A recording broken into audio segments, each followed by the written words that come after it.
We got a couple of injury updates involving multiple All-Stars between Chris Paul and Kawhi Leonard. Now let's start off with the star player for the Clippers. Kawhi Leonard is reportedly out for Game 5 against the Utah Jazz of the semifinals, and there's a good chance that he will not only miss the rest of the series, but possibly the rest of the playoffs. As of right now, he has suffered a right knee sprain and is out indefinitely. Now, for starters, he had this injury back in Game 4 during the fourth quarter when he landed awkwardly, but he continued to play through it and eventually finished off the game. But later on, he has informed his teammates that he is not planning on playing in Game 5. And there are reports that the LA Clippers are fearing that Kawhi Leonard has possibly suffered a torn ACL. Now, this will be a devastating blow if this turns out to be true, not just for the LA Clippers because of title hopes, but also for Kawhi Leonard since he does have a player option, making him a possible free agent for this upcoming offseason.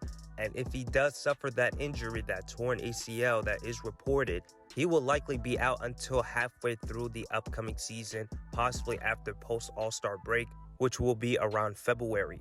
Now, the only good news for the LA Clippers is that Utah Jazz will not be having their All-Star point guard Mike Conley, who is still recovering from his injury, and he has yet to play in this series so far since he has suffered the injury back in the previous round versus the Memphis Grizzlies.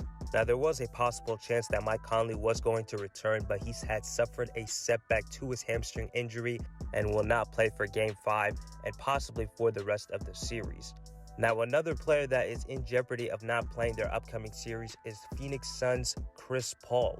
CP3 has entered the health and safety protocols and is sidelined for an indefinite period of time, as eventually he was found positive for COVID-19, though there was reports that he was vaccinated back in February. Now, initially, some were trying to compare this to the LeBron James incident where he was caught attending an event but was not wearing any mask, but the league decided not to suspend or isolate James for the violation, since he tested negative for the results. Now, the fortunate news for Phoenix is that they already completed their series with the Denver Nuggets in the conference finals, finishing off with a sweep, and they are currently waiting as to who is going to win the matchup between the LA Clippers and the Utah Jazz, as the series is currently 2-2 and will be playing at least through Friday night, meaning that the earliest the series will begin is Sunday. So that gives Chris Paul at least 4 days to work with until the conference finals begin, and that is if the series ends in 6 between the Clippers and the Jazz. That's all for now, you guys. Make sure to like the video, subscribe to the channel,